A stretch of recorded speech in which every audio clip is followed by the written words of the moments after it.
I'm Deborah Owens, America's Wealth Coach, and it's time to get wealthy. You're going to learn exactly what you need to know and do to finally achieve the level of success that you desire and you deserve. It's Black History Month, and I am the daughter of a sharecropper. And certainly, as Black Americans, we have made great strides both economically and politically. But when it comes to real wealth, Blacks, Hispanics, Native Americans, little has changed in over 50 years. And in fact, the wealth gap continues to widen. I am excited to have a conversation with our guest today because he spent his career managing assets for large institutions and very wealthy families. And he's here to really share with us and give us some perspective on the wealth gap and what we need to do in order to close it. But here are the three things that you may not know about this wealth gap. The first is that Blacks, Hispanics, Latinos, Native Americans earn half of what most white Americans earn, and Blacks have less than 1/10 the wealth of their white counterparts. And finally, and this is really huge, that the wealth gap has literally not changed in over 50 years, according to the Federal Reserve Board. And that's why I'm excited to chat with our guest today, someone who's approaching this wealth gap in a unique way. He is Jim Casselberry, and he's the CEO of Known Holdings. And they manage finances and assets for institutions and wealthy families. But not only that, they have created a platform, an ecosystem to bring resources to Blacks and people of color so that they can scale their business. And I am excited to welcome Jim Casselberry onto Get Wealthy. Welcome to the program, Jim. Well, thank you, Deborah. Really do appreciate, being here with you and to have this conversation because it's such an important conversation to have. And I think that wealth and wealth creation is probably, even though we've had several examples of African Americans and other people of color being able to be successful, we still aren't seeing the mass level of us being lifted up. We're still struggling in situations that aren't far different than our ancestors who came out of slavery. And the way that we do that and the way that we look to be able to change that is by creating better access to capital, by putting people of color in decision-making positions to be able to make those decisions and to be able to make those allocations that currently aren't being made or haven't been made or have been made or set up in a program that was a subset. All of the minority inclusion programs usually were just set-asides of the whole. So where there was greater wealth being created outside of that, we were put in a position of almost having to be crabs in the barrel for the scraps that we would get on the side. Well, no, I mean, it is interesting because before we get into the conversation, I really feel like it's important for people to know your own backstory and how you came to take this path toward managing and have managed billions of dollars. So Jim, where did you get your start on this path? Well, Deborah, I am a child and grandchild of entrepreneurs. My grandfather came up to the Chicago area from Wedowee, Alabama in 1918 after World War I, and worked for a few years with my grandmother as a domestic. And then he started a business in 1922, which was a waste disposal company. That waste disposal company grew to be one of the largest independent in Illinois. And we sold to Waste Management in the mid 70s. I grew up thinking that everybody had a safe in their kitchen because we used to have payroll Thursdays, and one of my jobs was to put the change in the payroll envelope because you didn't write somebody a check who was a weekly worker. But that experience instilled in me with my parents to be able to be entrepreneurial. The other thing is that both my grandfather, my uncles, and my dad, they really wanted my path to be in finance, in banking. So they even dissuaded me from working in the family business, while I think I would much rather have stayed in the business and be known as the porta pot king of North America. But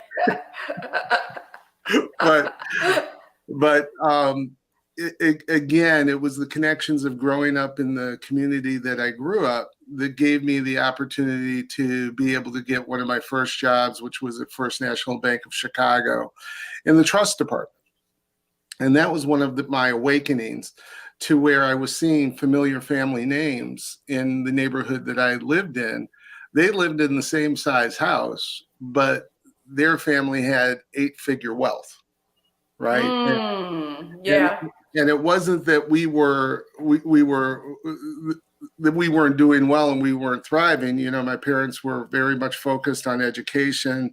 My oldest sister is a physician. She went to Harvard and University of Chicago. My sister, who's also older sister, 5 years older, she went to Smith and London School of Economics and Northwestern. So the expectation of excellence was really just really indoctrinated into me. And so as much as I tried to resist it, I saw seeing the opportunities that had to go beyond just education, because there was something different. Even though we were business owners, even though that we had education, we still weren't in the position to accumulate the same level of wealth. And so throughout my career, being at First Chicago, then I worked at the John D. and Catherine T. MacArthur Foundation, running a portion of their portfolio. And then later I ran my own firm. And then I was a consultant with one of the largest institutional investment consulting firms, and consulting where I advised some of the largest asset holders on the planet and pension funds. And after that, subsequently started to work with investment managers to help them be able to navigate being able to get allocations from asset holders. And when I say asset holder, I'm talking about wealthy families. I'm talking about foundations, endowments, and institutions, those that have some level of a gatekeeper, which are in front of you to be able to determine if you get or don't get selected for particular opportunities. But that's in a small nutshell. I think that's my career and where I am now. That's your career. What I'm most intrigued about is the fact that even though your family had been quite successful, certainly if we were to look at within our community, you had hit, you were in a certain socioeconomic, right? That one of the highest socioeconomic realms for African American people. And by the way, I just wonder how far away Wedowee, Alabama was from Pineapple, Alabama, where my mother, right, was born and my grandfather was born. But I say that, Jim, the framework of Get Wealthy and the premise of it is really to dispel a lot of the myths about what it takes to be financially successful, and to double down on the fact that there is a difference between income and wealth. And I think that you've sort of, that is the conversation that we're having. So just for the framework, the first segment is really around mindset. Mm-hmm. And the question I have for you really is, I really believe that the financial success roadmap that Black Americans, people of color, were given is exactly what your family was able to really provide you at a very high level, and that is education and a career and access to a career that paid a very significant living. But if you were to look at that from the standpoint of most African Americans and the fact that we have very little wealth, I want to go to the mindset aspect of this and it's great because I can juxtapose this against the sharecropper, right? Living, having to never owning the land, right? And making a living. And that's exactly what we find ourselves with in terms of middle-class America, middle-class Black America, buying into the idea of earning the income, but never learning how to turn that income into wealth. And that's exactly what you saw, right? As you went in your career, the difference between wealth and income. And so the question I have for you to begin with is, what is the mindset shift that Blacks and people of color will have to make in order to understand that difference between income and wealth and close the wealth gap? Well, Deborah, that's the $64 million question. Just per se, as we see. But the mindset is we have been conditioned to be financially passive, right? We've been conditioned to, if we do start to earn income, if we do save, we're taught to save very conservatively. Yes. Right? Or we go on the inverse. When we do get extra disposable dollars, we go spend them on those things that show the visibility of wealth. And even in our businesses, we've developed our businesses which create tremendous cash flow, right? They create a lifestyle. And I always have characterized it as the difference between what you are when you're rich versus wealthy. When you're rich, you have great cash flow. You can do whatever you want. You can pay the American Express bill every month. You can travel. You can do that. But at the end of the day, when you actually look at the bank, you don't have 7, 8 figures, even 9 figures in the bank that then create generational wealth for the rest of your family and who you want to be able to leave it to. And that's what we have to get into a mindset that's a little bit different. We have to get into a mindset where we can be a little bit more creative with the type of investments. And also the thing that we have to get comfortable with is to be able to be, I'll say the term, we have to be prudently aggressive. We have to take some level of risk, because if you don't, you're not going to put yourself in the position to really be able to gain significant wealth. This is good, because one of the things that I often say is you can't save your way to wealth.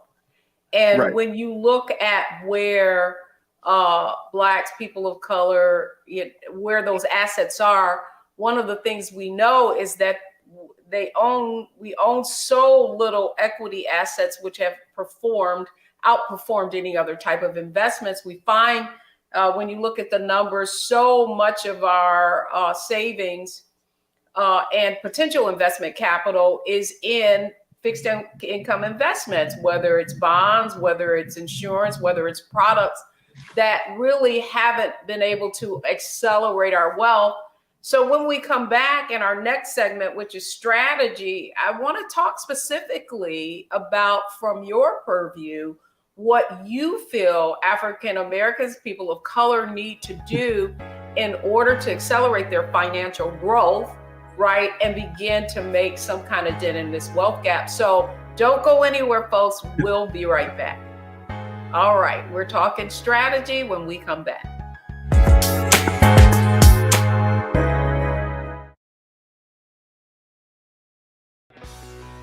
Let's be honest, as successful women, we're crushing it. Maxed out 401k and Roth IRA? Check. Aggressive savings and investments? Check. Yet, the freedom our success was supposed to buy can leave us stuck on the six-figure hamster wheel, watching retirement slip further down the road. There's another way. Get coaching courses and community at wealthyu.com.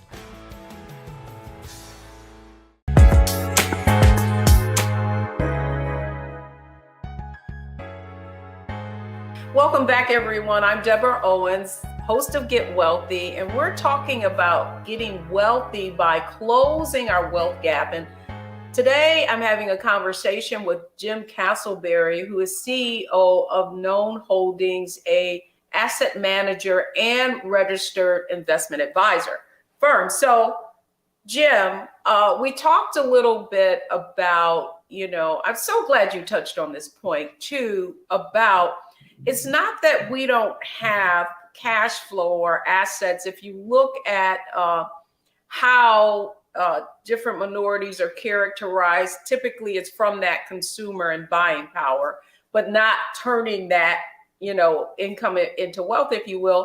So now I want to talk about strategy and start exactly where you left off. And that is about being prudently aggressive. So describe what you mean by that. Well, Deborah, there's a couple of things. One, for all our young people that are just starting out in the first job, one of the things that they are given, but a lot of them, because of student loan debt and because of a lot of the other things that are faced, they don't take advantage of it, and it puts them at an immediate disadvantage, is the 401k programs that are available through the jobs. Do that, regardless of, as much as you think you can't afford to do it, you can't afford not to do it, because making those investments in a age-appropriate allocation that most of the employers have is a perfect thing to be able to do. It's perfect. It's common sense. The other thing is, try to, as much as possible, and this is a huge problem, is, student loan debt. For those of us that are able to get the education to be able to move forward, we have to mortgage our futures with student loan debt. So, well, no, Jim, you know what? I'm glad you brought that up, because the question I have for you is, that's another, myth that we were kind of so. I'm not saying that education isn't important. It's not that it isn't important, but what we've been sold is that educational debt is good debt, right? And so as a result, people in our communities haven't been discriminating about how we're getting this education, and are racking up huge thousands, tens, hundreds of $1,000s of debt. Mm-hmm. We see this in Wealthy You, and yet they're not getting a return on their investment. And so I'd love to hear your thoughts on a strategy that parents and individuals themselves need to consider when they're making that choice, so that they don't mortgage their future. Yeah, and again, and sometimes it's common sense. It's, for those of us that can't afford to educate our children and to pay don't don't feel like you're doing your child a service, or you're doing them a disservice if you can pay for it, but you think it's a good idea for them to take out debt to build character, or to build, to have skin in the game. Take that one off the table. Okay. Number one. And then, students need to look at what's your best path. Is it a better idea to go to a community college? Like in Chicago, the city colleges and the community colleges in the area are outstanding for 2 years, right? Where even coming out of some public schools in the city of Chicago, you can go into city college for 2 years, and you can then transfer all of those credits to, University of Illinois at Chicago, or DePaul University, or something, a really well thought of accredited university. And then you've had the opportunity, and you've saved almost 60% of the cost, because you've been able to go to a lower price. And if you think about it, you're graduating with the exact same degree. The other thing that I think too is, for a lot of African American students, and look at the HBCUs, the ability and the access that those universities give within corporations, within opportunities, is tremendous. I'm a trustee at Morehouse College. While I didn't go to a HBCU, I have come to find that, the majority of my mentors and colleagues and people that I've respected and looked up to, they were products of SBC. That is interesting, though, Jim, right? Because I'll be honest with you, as someone who is a first generation college graduate, and the first in my family to attend college, there was within our community, I would say that there was this, you need to go to, a majority university. It has more weight. And yet what we're seeing is, I'm outside of DC, so Howard, Morgan State, if you were to look at the leaders in our communities, many of them did come from HBCUs, but unfortunately, how it had been characterized was that it was less than if you didn't go to a majority university. Right. And Deborah, that's just not true. The excellence that we see, particularly the African American excellence that we see in this country, there's almost a through line at some point to a HBCU. And there you have it. I mean, so I guess what you're saying it in terms of mindset, that we need to be much more deliberate, right, and practical about how we invest in education, so that we're making, decisions that don't put our children and ourselves at a unique economic disadvantage, because we're not, to your point, able to afford to invest in that 401k, or think we can't anyway, because we do have all these other obligations. I have another question for you, particularly as you talked about the young folks not waiting to invest and then going into their 401ks. And what we've seen in a Wealthy You is that a lot of people are going into these target date funds, but that those funds aren't performing, even though they're allocated, to be based on age or that sort of thing. And so your point was, you said that we are passive investors. Jim, from your viewpoint, what do you think has to happen for African Americans to be able to increase their financial acumen so that they can be more, prudently aggressive, as you put it? Well, Deborah, the thing is even though the thing is about your 401k and about your retirement is you set an allocation. You set an allocation, and usually when you're younger, what that allocation is, it's going to be more aggressive into equities. It's going to be more aggressive into the parts of the investable universe that can provide higher returns, but they have a higher standard deviation of return. So that means that you're going to see more volatility, or you're going to feel the pain.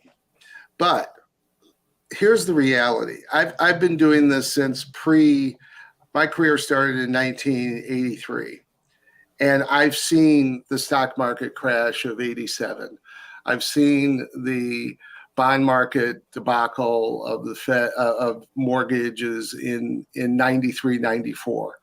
I've seen the liquidity issues in 1998. I saw the dot-com bust. I've now seen, the almost financial implosion with mortgages and the financial markets being in trouble in 2008. And we've just recently came back from 2008, which was really the brink. And then this is our first real market turn down, and the market's been down 30%. It's a correction. And so what we have to do, and if you look at the most successful investors on the planet, they have discipline and they don't panic. That's right? Exactly right, Jim. I do think that, however, and we kind of come out of the same world, and one of the things that became very clear to me, that's after Black Monday, was I saw I felt like I was in like a Twilight Zone. I saw middle class folks who I hail from Detroit. And so I'm at a Merrill Lynch office. All these people are, kind of like managers or factory workers were buying the company stock, Ford, Chrysler, GM. And as soon as the market goes down, they're sell, sell, sell. But what I saw was our wealthiest clients come in that evening and really be very deliberate about the investment choices that they were making, and they were picking up those companies that fell, not because there was anything in terms of intrinsic value change, but simply because of, fear. It sort of goes back to Warren Buffett's be greedy when others are fearful. And I certainly feel like that's the point that you're making, that over time, what we do know is regardless of those ups and downs, that we're going to be much further ahead. And I want to go back to that other question when we come back, because we only have 30 seconds, is okay. What do we need to do then to help our help Black close the wealth gap?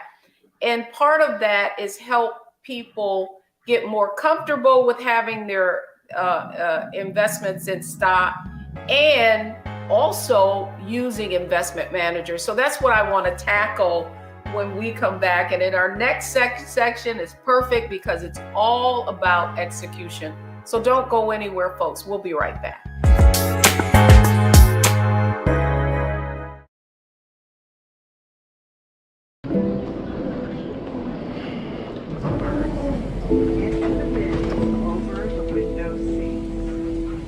Are the only bins that will accommodate larger overboard.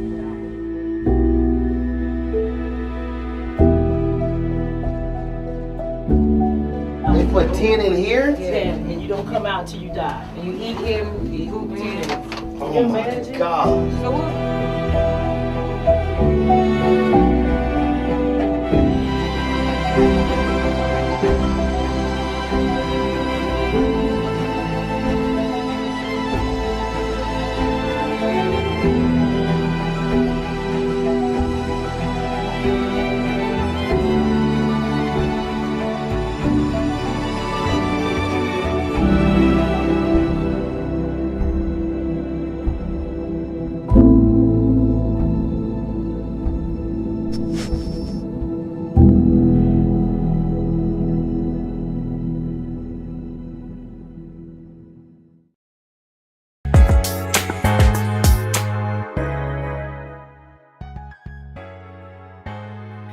I'm Deborah Owens, America's Wealth Coach, right here on Get Wealthy. We're talking about getting wealthy and really closing this wealth gap. And my conversation today is with Jim Casselberry. He is the CEO and co-founder of Known Holdings, a financial platform, which is also an asset manager. So let's welcome Jim Casselberry back.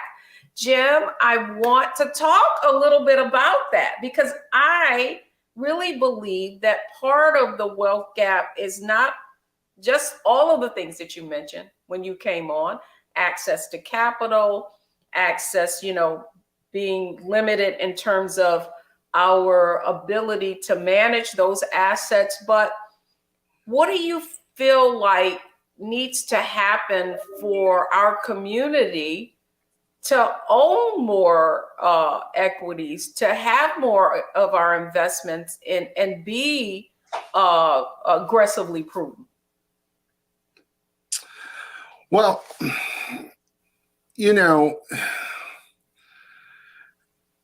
I think the best thing that we can do is,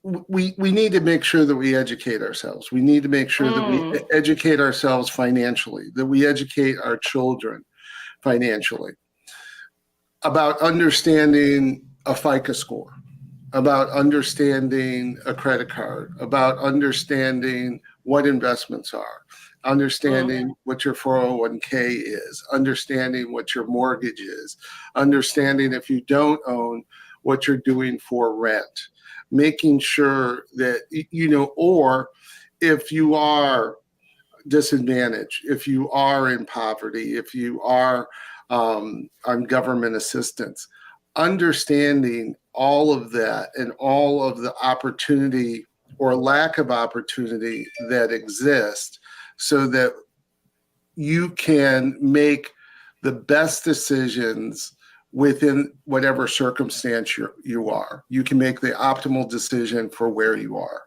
That doesn't, if you're starting at the very bottom, if you're starting midway up the stairs, or if you're starting at the top of the stairs, the thing that you can do is for where you are. If you're on the floor or below the floor, you should work to be able to make the best decisions that are applicable to you. That's one thing to be able to do. And then once you have that plan, stick to it. Continue to exercise it, to be able to move forward with it. And try to, that's one of the reasons I talked about HBCUs, is HBCUs create a unique network of individuals that look like you. And if we look at our compatriots, if we look at our different ethnicities, they've utilized that camaraderie to be able to create community, investment, and opportunity. And I think what you're saying, Jim, is you're talking about social capital. Yes. And, that social capital, which to me is one of the most valuable assets of all, that in many cases we haven't learned how to leverage, I think is the point that you're making. Is that it's not just about, having the degree or having the pedigree, but what is also important is that you're forming those relationships, and many of those relationships can open doors for you. And so my question to you also, Jim, is one of your Known Holdings focuses is also about scaling businesses. And so I wanted to talk a little bit about the work. You made a statement very early on just about businesses having cash flow, right? But not necessarily having the ability to scale through which you can create generational wealth. So I would love to get your view on entrepreneurship and that also being a viable pathway to wealth. Right. You know, Deborah, again, this is, it's such a broad conversation that we can have. Let me try to condense it with a couple of things. You know, I had the opportunity of growing up in the Chicago area, and I knew George and Joan Johnson, who had Johnson Products. I knew the Gardners, who had Soft Sheen, Ultra Sheen products. I knew John and Eunice Johnson, who had Johnson Publishing. You know, the Johnson Publishing, there should have been no question. They should have been AOL. They should have been Time Warner. You know, Johnson Products should have been L'Oreal, right? But part of their entrepreneurs, they're doing this thing. But then when they sought to do what the other entrepreneurs like them that were majority were doing, they were selling their capital, being able to capture that value, and then being able to go and redeploy it. The pressure was on us to keep those companies, to continue it was a great service within the community. But the short-sightedness of some of those decisions was it limited the ability of growth. And if we then look at Bob Johnson, who was able to sell BET and create more wealth and create more, you know, Bob created probably a half dozen different entities out of that have created massive wealth for dozens and dozens of people. But so the whole thing. So is that a function of access to capital, intellectual capital, or just the inability, because you are that first business, to have grown to that size of maybe not having that network who can counsel you on the viability of having that liquidity event, right? And then now you've got that capital to go and redeploy in something that could be even more long-term, create that intergenerational wealth. Right. No, that's exactly it. And even in the example of my family business, you know, my uncle took the stock and my dad took the cash.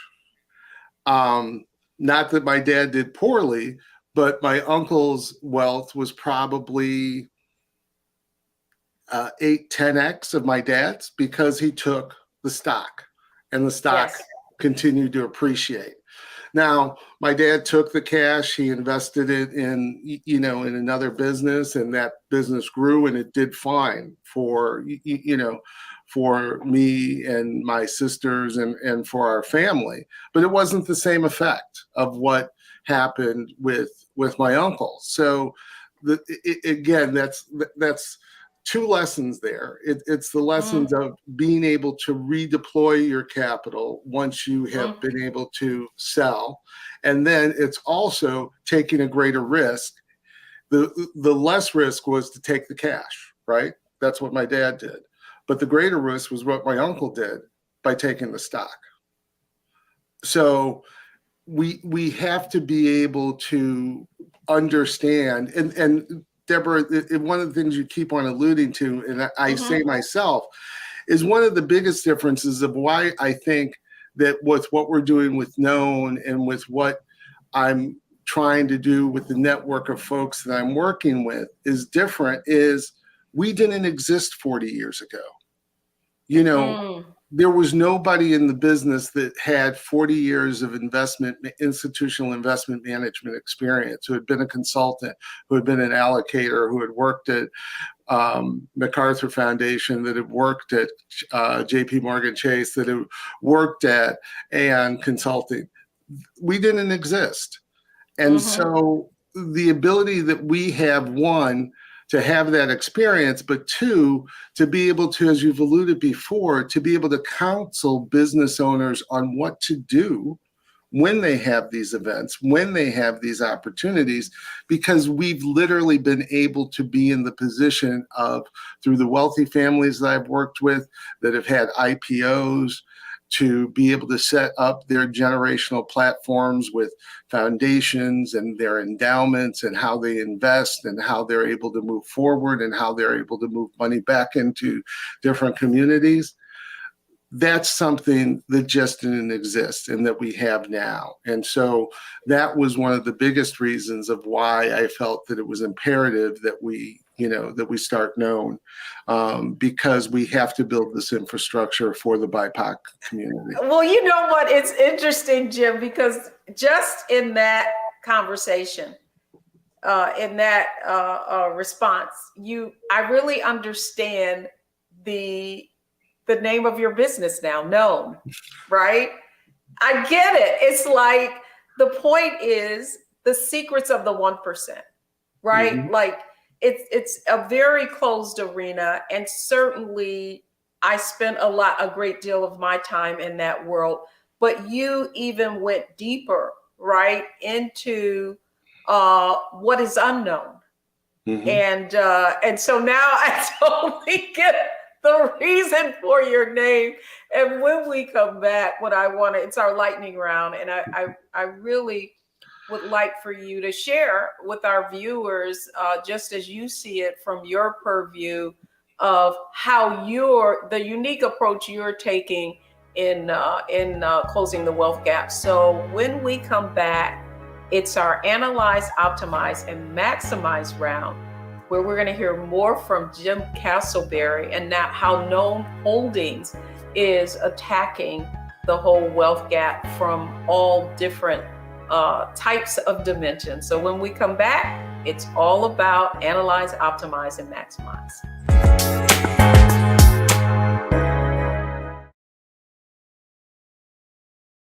Black Star Network is here. Oh, no punch! I'm real revolutionary right now. Thank you for being the voice of Black America. All momentum we have now, we have to keep this going. The video looks phenomenal. See, there's a difference between Black Star Network and Black-owned media and something like CNN. You can't be Black-owned media and be scared. It's time to be smart. Bring your eyeballs home. You dig?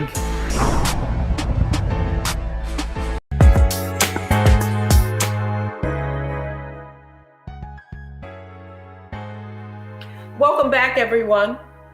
I hope you've been enjoying this conversation on Get Wealthy, really giving you some insight into the wealth gap, but more importantly, how it exists. And now we're going to talk with Jim Casselberry about how his company, Known Holding, is attacking this problem from all areas. So, Jim, what I'm fascinated about is your approach. And in researching you and your company, what became clear is a couple of things that I'd really like for you to define. You talk about the new majority, mm-hmm. and Blacks and people of color. Talk to us a little bit about why that's important. Well, Deborah, people who look like you and me are almost 70% of the world's population. Of the investable universe that's out there, everybody says it's less than 2% that we control. Well, it's less than that, and it's almost not even statistically significant to the size of it. So if we're going to, if we see what's happening in our world today, if we see with the widening wealth gap, we see with what's happening with climate, when we see what's happening with the violence in our cities, when we see all of that, that's because the improper allocations of resources that exclude 70% of the world's population. And so what we have to do is we have to redirect, we have to make better decisions in those allocations. And so one of the ways that we think that you're able to do that is by my experience of working with asset holders, and I'm talking about wealthy families, I'm talking about billionaires, I'm talking about foundations and endowments. I'm not really talking about public pension plans, and I'm not really talking about corporations. I'm talking about the wealth holders that literally have their generational wealth based on the growth of the U.S. economy over the last 200 or 300 years. And the basis or the foundation of that economy was based on free labor from African Americans that were brought to this country by the indigenous population that almost went through a genocide here, and and then even Asians coming in for their engineering ability for the Transcontinental Railroad. Yes. So that transfer of wealth is what can be used because those generations, these younger generations, the generational shift, they care about outcomes. They see that their environment isn't healthy. They are seeing the violence in their inner cities. They're seeing the inequities of it, and they care about the outcomes. Not all of them, but enough of them do that and if they want a solution of how to do that, that's what Known is here to do. And we're here to do it because we've done it. We've done investments. So the team that we've put together has done investments. They've done investment banking. They've done asset allocation. We've done this over 40, 30, 20 years, and we know how to do it. I've invested portfolios. I've done probably in my career over $80 billion in investments. And in the last few years, I've invested a portfolio of approximately $1 billion that had a 55% IRR. And it was all basically invested in Black and brown. So for all of this that people say that there's not a pipeline or there aren't opportunities, what there isn't organizations or financial services companies that are built for Black and brown, that are built for us. Well, I don't argue that, but Jim, as someone who is pragmatic and understands wealth, right? The fact is that wealthy 1% got that way exactly as you described. And, it's fascinating. I was just reading an article about someone requesting I don't know if it was FOIA, if it was a journalist, but the fact that New York Life, a lot of the financial institutions, right, earned a lot of money through the slave trade. And so my question to you is just about flow. What is the incentive of those having the capital, right, investing, and in spite of the fact that you have a great track record, what is the conversation that you have about your ability to not only provide a return, but also do well and doing good at the same time? Well, Deborah, one, it's because I've done it.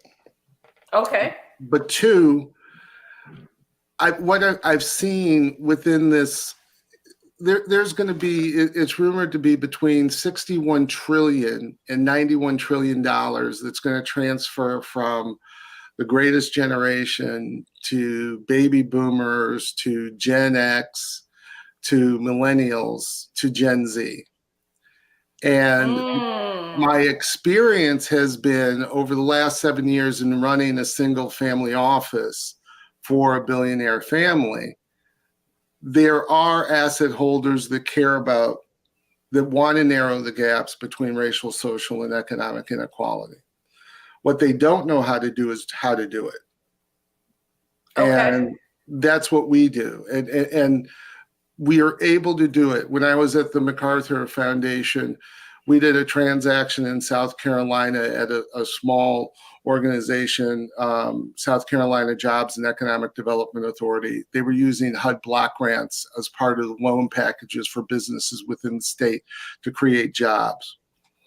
we bought that portfolio because it was underfunding and the block grants were going to go away. We repackaged them, we reserviced them, and allowed them more money to go and make investments. What that led to over 17 years was it led to the creation of 250,000 jobs. It led to to underwriting $9 billion in loans and businesses and capital to businesses in South Carolina that attracted the auto companies to come to South Carolina.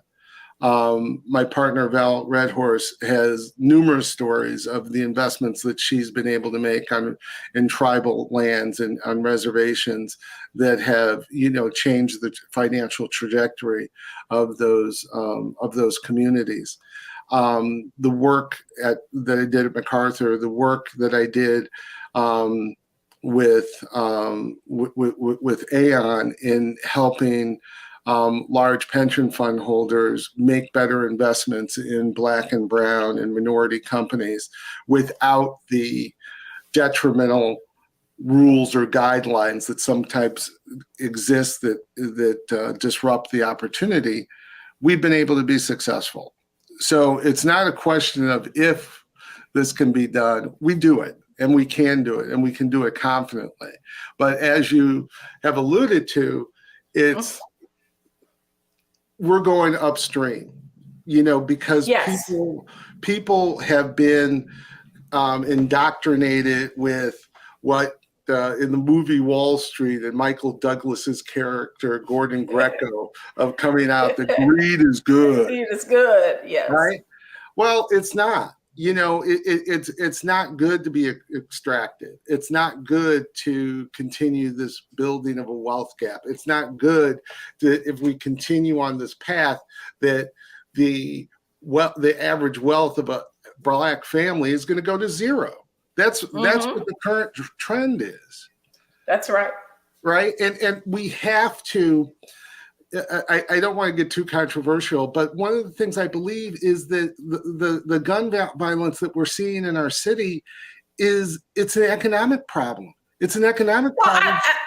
Absolutely. Poverty is violence. I mean, that's a fact, right? So you're creating, but I think what else is happening? I think so often we think about violence in the inner city, but now what we're seeing is it's not just the inner city, it's happening everywhere. It's happening in rural communities, it's happening in affluent bedrooms communities. It's happening everywhere. That is a function of our societal issues.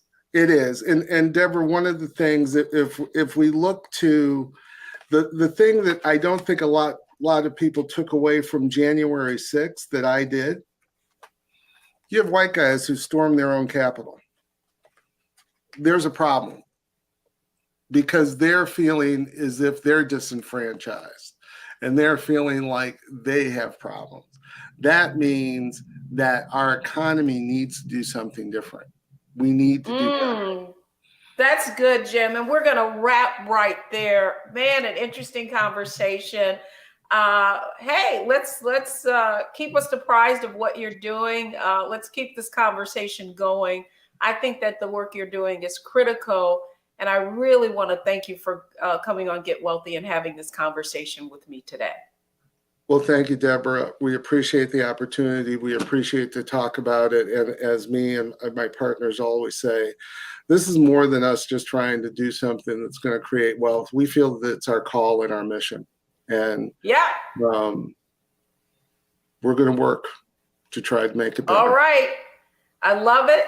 It's the mission and not the money. All right. That's Jim Casselberry. When we come back, the 3 takeaways from today's show. Don't go anywhere, folks. We'll be right back.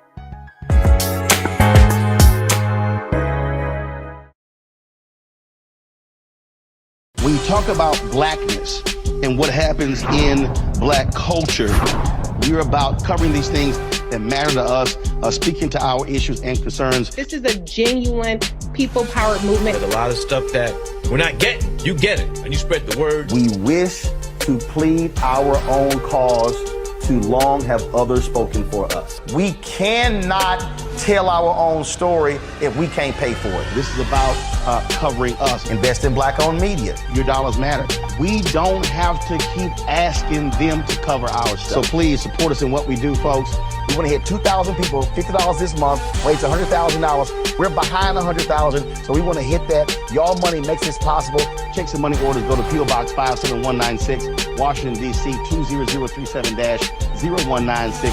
The Cash App is $RM Unfiltered. PayPal is R Martin Unfiltered. Venmo is RM Unfiltered. Zelle is Roland at RolandSMartin.com.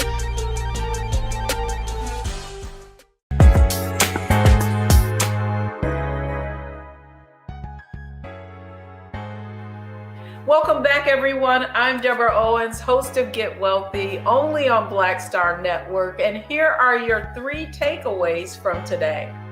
Number 1 is that you cannot save your way to wealth. You must invest. And as Jim Casselberry said, be prudently aggressive and learn what you need to do in order to have your money grow. And then finally, social capital is the most valuable asset. That's going to do it for me on this episode of Get Wealthy, only on Black Star Network.